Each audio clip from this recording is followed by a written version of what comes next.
Une restauration, c'est, de partir d'un édifice qui est dans l'état où il est au moment où on va intervenir, d'essayer de le comprendre, d'essayer de comprendre ce qui s'est passé depuis sa construction, les différentes restaurations antérieures, de s'inscrire dans cette lignée-là, pour lui permettre de retrouver le maximum de faste et qui soit à la hauteur de son intérêt historique et de son intérêt esthétique. C'est rendre la vie à un bâtiment, en fait. Voilà, c'est le rendre joli, le rendre solide. Voilà, c'est ça pour moi la restauration.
On reprend tout ce qui est dégradé, vraiment dégradé, qui ne tient plus. C'est-à-dire que toute pierre qui me semble fragilisée par le temps, donc celle-ci je l'enlève, je la remplace, je la recèle.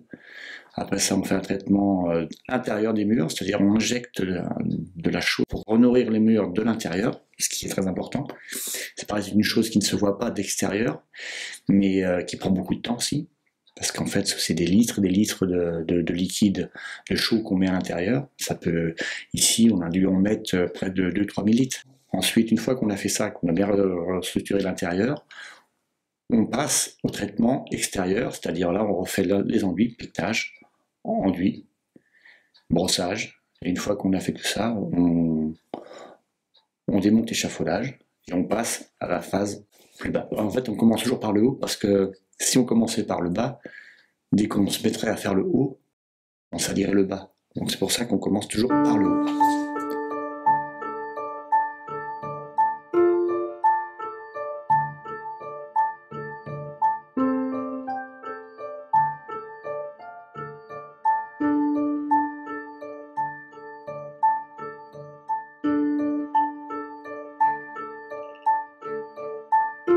Alors pourquoi on restaure une église dans un petit village? Parce que l'église, c'est un symbole fort. Et en plus de symbole, effectivement, c'est un patrimoine historique, c'est une histoire, c'est donc beaucoup de choses. Mais la restauration, ça veut dire qu'effectivement, il y a des problèmes.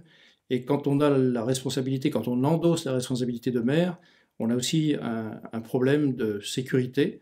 Et quand il s'agit d'une église qui est dans un état, je dirais, très avancé de risque pour la population, parce qu'effectivement, elle menace de s'écrouler, parce que les murs, la charpente, la toiture, tout est dans un état très, très sérieux et donc ça mérite qu'effectivement, pour la sécurité, pour la sauvegarde de cet édifice, eh bien, on prend la décision de faire cette restauration, ou du moins d'engager un programme de restauration, parce que ça ne se fait pas du jour au lendemain, bien évidemment. La première règle, c'est le respect du monument. C'est ce que l'on trouve, à chaque fois qu'on fait une découverte et d'essayer en tout cas de ne rien détruire de ce qui est en place. En général, d'éviter de faire des restitutions, qui n'apporteraient pas d'intérêt par rapport à la compréhension et plutôt de mettre en valeur ce qui existe que d'essayer d'apporter, une touche personnelle. Après, il y a toujours une touche personnelle et une interprétation, ça c'est normal, mais qui doit se faire dans le respect maximum de l'édifice.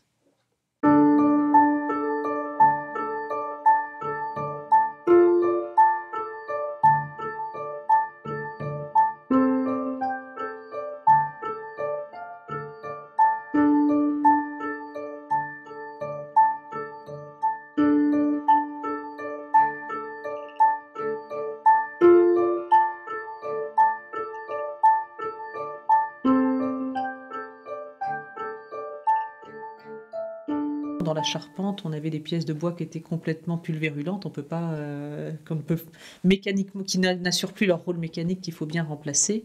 Le but étant à chaque fois de remplacer avec la même matière et en essayant d'avoir le même geste au maximum, sans pour autant chercher à faire un faux, mais de respecter finalement la façon de faire de l'époque.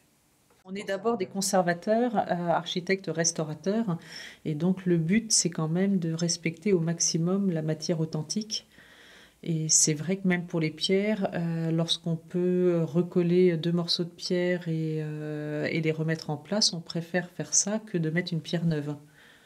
Après, on est amené quand même à remplacer quelques éléments. On a retrouvé des vestiges de tuiles qui nous ont permis de pouvoir attester que l'édifice avait été, il fut un temps couvert en tuiles et qui nous a permis aussi de retrouver les couleurs de ces tuiles, puisque vous savez que les tuiles, c'est l'argile du secteur où elles sont fabriquées, et on en a des plus ou moins rouges, plus ou moins jaunes, plus ou moins brunes. Et donc là, on a fait un panachage de différentes teintes de tuiles à partir de ce qu'on avait pu retrouver sur place.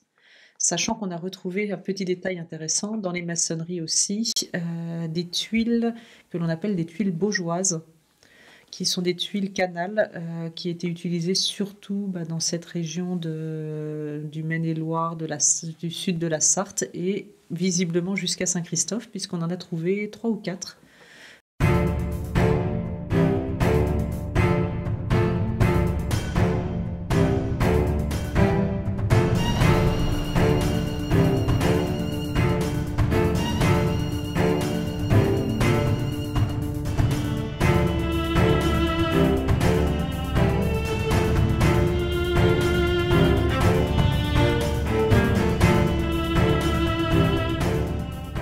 Amené à démonter malheureusement 2 pignons de maçonnerie. Ça, c'est le genre de surprise que l'on a. Je vous disais tout à l'heure que sur un édifice ancien, on découvre des choses parce qu'on peut pas tout...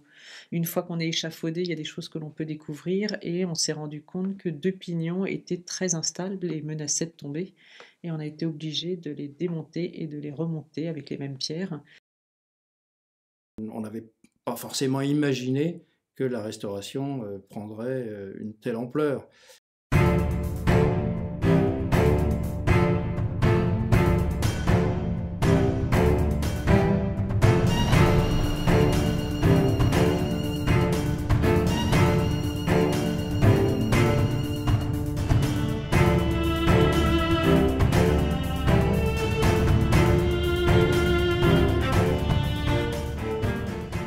La difficulté comme toute restauration, c'est-à-dire que il faut qu'on démonte des pierres sans que tout ce qu'il y a autour tombe. C'est-à-dire qu'il faut pas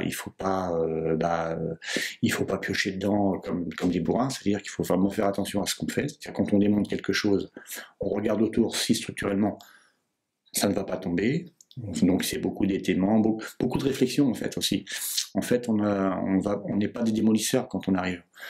On prend uniquement on enlève uniquement ce qu'on a besoin d'enlever. Et quelquefois, on est obligé, pour enlever une pierre, on est obligé d'en enlever 6-7.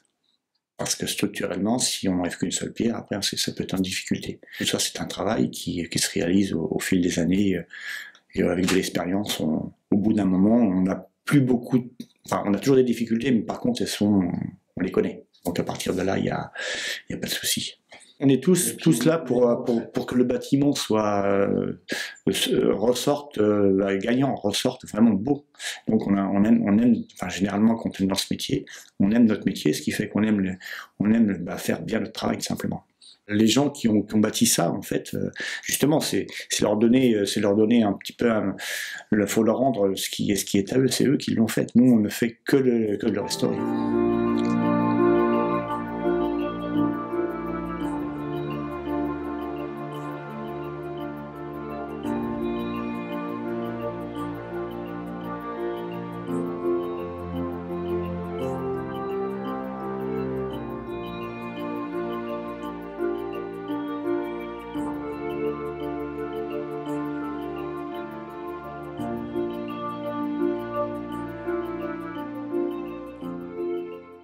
Pour la nef, oui, ils ont fait le choix de tout démonter, tout démonter, emmener ça dans leur atelier où là ils ont les moyens, ils ont tout ce qu'il faut et restaurer chez eux dans leur atelier. Donc parce qu'en fait c'était quand même des fermes, c'est quand même assez imposant. Ils ont tout refait, c'est vraiment une belle réalisation.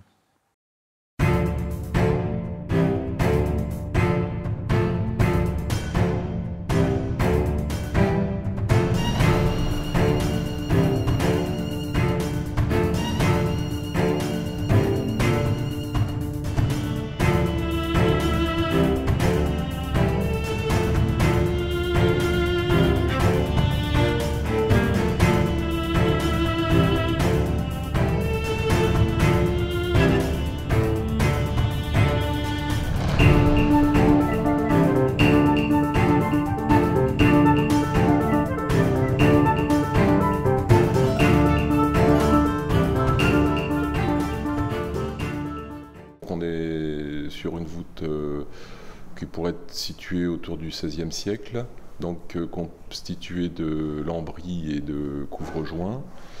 L'ensemble des couvre-joints est polychrome et de part et d'autre des couvre-joints, on a toute une série de frises. La corniche est également peinte, ainsi que les entrées et les poinçons, avec une technique c'est une peinture donc à la détrempe, une peinture à l'eau. Et les motifs décoratifs sont exécutés au pochoir, avec des systèmes de pochoirs.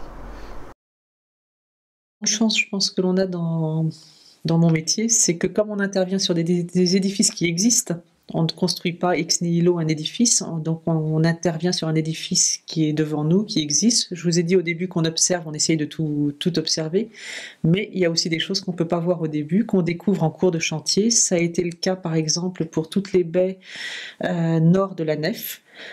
Le mur nord, alors le mur sud de la nef a été entièrement reconstruit au XXe siècle, donc là il n'y a plus aucun vestige. Par contre le mur nord, lui, on savait qu'il était, par la recherche des archives de travaux, on savait que lui était authentique. Il était enduit en ciment des deux côtés, intérieur et extérieur, et lorsque l'on a commencé à restaurer l'extérieur et à piquer cet enduit ciment, on a découvert des fenêtres romanes en roussard, en pierre de roussard, donc cette pierre rouge, très ferrugineuse. Donc c'est sûr que quand on découvre ce genre de choses, on en a découvert aussi dans les bras de transept. On est quand même déjà très ému parce que on sait que c'est quelque chose qui n'a pas été vu depuis plusieurs soit décennies, soit siècles pour certaines. Et on apercevait des peintures murales à l'intérieur. Donc, de toute façon, la première chose, c'est qu'on s'arrête et qu'on prend le temps de la réflexion, de l'observation, de la discussion, puisqu'on en a parlé avec des gens de la DRAC, on en a parlé aussi avec les membres du conseil municipal qui participent à toutes les réunions de chantier, puisqu'ils sont aussi propriétaires de l'édifice. Toute découverte a quand même une incidence financière, logiquement, donc il faut en parler avec tout le monde. Et donc on a pris la décision de réouvrir ces fenêtres en protégeant au maximum les vestiges de peinture murale que l'on a pu derrière restaurer et remettre en valeur. Et c'est quand même aujourd'hui, quand on est dans la nef, premièrement, on a de la lumière qui arrive par ces fenêtres du nord, ce qui n'était pas du tout le cas avant. On a la même chose sur le mur ouest, où on a retrouvé aussi tous les éléments qui nous ont permis de restituer le réseau. Ce qu'on appelle le réseau, c'est le système de résille en pierre entre lequel on va mettre des vitraux. Et aujourd'hui, on a une nef qui va être très lumineuse, et par les fenêtres du nord et par les fenêtres, la grande baie de l'ouest, alors qu'elle était très sombre avant. Ça va mettre en valeur la voûte peinte que l'on a restaurée, quoi. Ça va faire un ensemble fabuleux, et c'est vrai que ce genre de découverte, c'est toujours un vrai plaisir.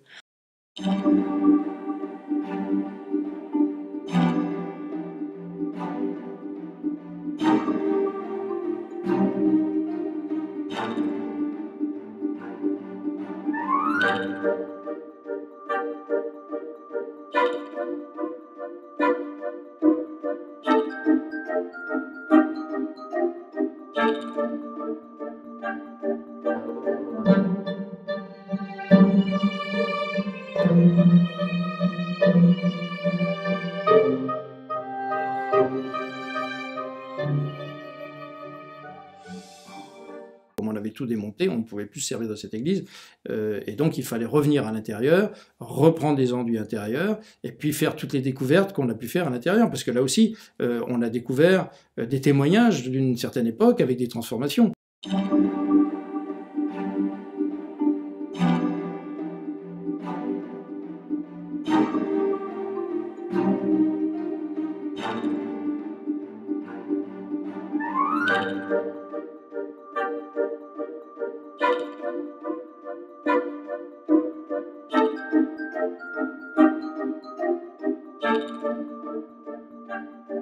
Je suis intervenue en tant que restauratrice de pierre et associée à Marie Gouret, qui elle s'occupait de tout ce qui était polychromie. Donc moi le support et elle finalement la peinture. Il y a eu le travail de reconstruction pour le maître-autel, la frise du chœur ainsi que la table de communion. Donc là le maître-autel m'a été livré sur 12 palettes, sans plan, sans photo ou très peu de photos, et il a fallu le reconstruire de tête, donc faire un puzzle imaginaire en 3D, et ensuite on l'a remonté tout simplement étape par étape, tout doucement comme un puzzle. Donc ça a été de la maçonnerie principalement, puisqu'on l'a fait à l'ancienne avec un mortier de chaux. Une fois remonté, on a fini par les joints, donc boucher tous les joints, et puis les zones qui étaient un peu abîmées, parce qu'ils étaient quand même assez bien conservés, on les a ragréés pour uniformiser tous les décors qui sont autour de l'hôtel. Pour le maître-autel, les pierres étaient relativement très bien conservées, même à 90%, sauf une. Dans une des niches, à l'arrière du maître-autel, il y avait une pierre d'assise qui était complètement rongée dans un arrondi. C'est la seule pierre qu'on ait changé. On a respecté le vœu de même de Ponto, c'est-à-dire de ne pas changer ce qui n'était pas à changer.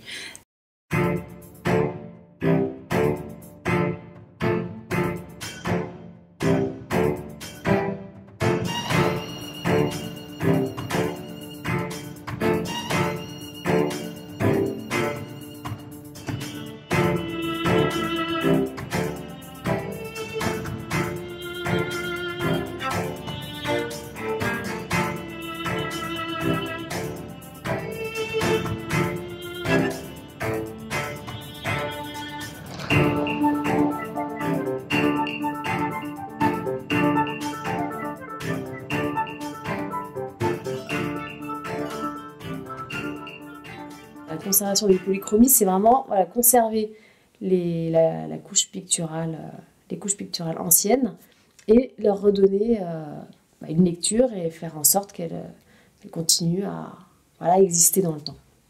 Sur les deux petites niches de la nef, celle qui est vouée à la Vierge, en fait, a été recouverte de pigments assez précieux qui sont assez rares, comme notamment l'azurite, qui est un pigment qui date de l'Antiquité, qui a été utilisé dès le Moyen-Âge. Et donc, c'est un pigment assez précieux.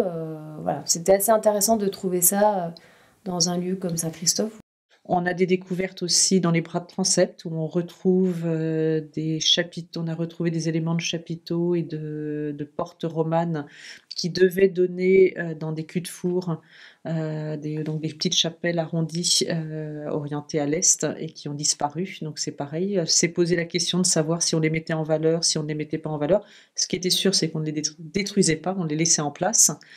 Après, on s'est posé des questions, parce qu'on a fini à un moment, quand vous avez beaucoup de découvertes comme ça d'époques différentes, on ne peut pas non plus faire un patchwork archéologique illisible, donc on a fait des choix et on a caché certaines choses qui sont présentes, que nos successeurs, peut-être dans 2 siècles, seront contents de retrouver, et on a mis en valeur d'autres éléments qui nous ont semblé plus intéressants à présenter aux visiteurs.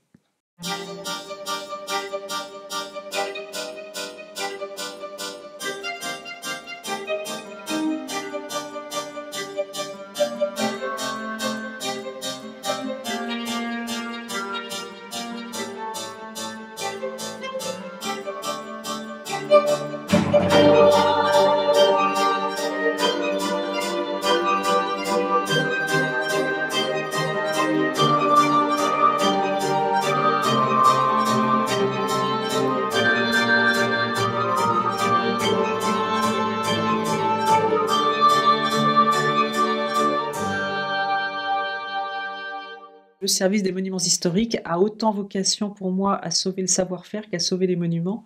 Parce que si on n'avait pas les entreprises que l'on a, le savoir-faire qui se transmet de compagnon en compagnon, demain, de toute façon, on ne saura plus restaurer les monuments.